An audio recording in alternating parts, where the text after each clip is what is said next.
જય હિન્દ બધા ભાઈઓને. તો આજે આપણે વાત કરશું કે એસએસજીડીની અંદર ફોર્મ ભરવા માટે કરીને તમારી ઉંમર કેટલી હોવી જોઈએ, તમે કેટલું ભણેલા હોવા જોઈએ અને કોણ કોણ તેની અંદર ફોર્મ એપ્લાય કરી શકે અને તેની અંદર હાઇટ, છાતી કે જે બી છે એ કેટલું હોવું જોઈએ તેના વિશે વાત કરીશું. તો સૌથી પહેલાં તમે જો એસએસજીડીની અંદર ફોર્મ ભરવા માગો છો, તમારી ઉંમર 18 વર્ષ થઈ ગયેલી હોવી જોઈએ, બરાબર.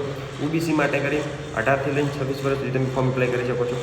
જે જનરલ કેટેગરીની અંદર આવે છે તે 18થી લઈને 23 વર્ષ સુધી ફોર્મ એપ્લાય કરી શકે છે. જે એસસી અને એસટીની અંદર આવે છે તે 18થી લઈને 28 વર્ષ સુધી ફોર્મ એપ્લાય કરી શકે છે. ભણેલા તમે કેટલું હોવા જોઈએ તે વસ્તુ ધ્યાન રાખજો કે તમે 10મું ધોરણ પાસ હોવા જોઈએ. કેટલા ટકા છે એનાથી કોઈ મતલબ નથી. એવું નથી કે તમારા સારા એવા ટકા છે સારી એવી નોકરી મળશે, એવું કંઈ નથી. ખાલી તમારું 10મું ધોરણ તમે પાસ કરેલું હોવા જોઈએ, બરાબર. આટલું જ તમારે હાઈએસ્ટ ક્વોલિફિકેશનની અંદર જોઈએ છે, બરાબર. જો છાતીની વાત કરવામાં આવે, દરેક જણ માટે સેમ ટુ સેમ શારીરિક ક્ષમતાની અંદર હોય છે કે 5 છાતી તમારે ફૂલાવવાની હોય છે. 80 સેન્ટીમીટર છાતી તમારી પડી હોવી જોઈએ, 5 ફૂલાઈને એટલે કે 85 થવી જોઈએ.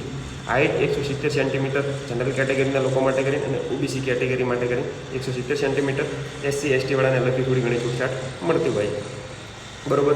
ફિઝિકલની અંદર એટલું જ હોય છે. બાકી મેડિકલની અંદર નોર્મલ મેડિકલ હોય છે, જો તમારું શરીરની અંદર કોઈ મોટું હાડકું તૂટેલું નથી, બરાબર, અને તમારી કોઈ મોટી સર્જરી કે મોટું ઓપરેશન થયેલું નથી, તો તમે આરામથી મેડિકલ પાસ થઈ શકો છો, બરાબર. આટલું જ હોય છે. તેની અંદર ડોક્યુમેન્ટની જો વાત કરવામાં આવે તો ડોમિસાઇલ દરેક વ્યક્તિ માટે ફરજિયાત હોય છે. તમે જો કોઈ એસસી એસટી કે ઓબીસીની અંદર છો તો તમારે કાસ્ટ સર્ટિફિકેટ રજૂ કરવું પડશે, બરાબર. દરેક જણ પાસે માર્કશીટ તો હોય જ છે, એલસીબી હોય છે, આધાર કાર્ડ બી દરેક જણ પાસે હોય જ છે. તો ડોક્યુમેન્ટની અંદર આટલું જ છે, તેનાથી વધારે કોઈ ડોક્યુમેન્ટ જોતા નથી.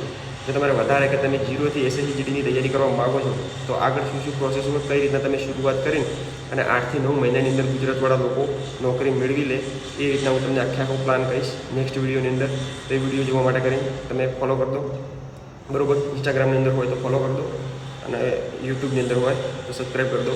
આવનારા નેક્સ્ટ વિડીયોની અંદર 0થી તૈયારી એસએસજીડીની કઈ રીતના કરવી તેના વિશે હું વિડીયો અપલોડ કરી દઈશ.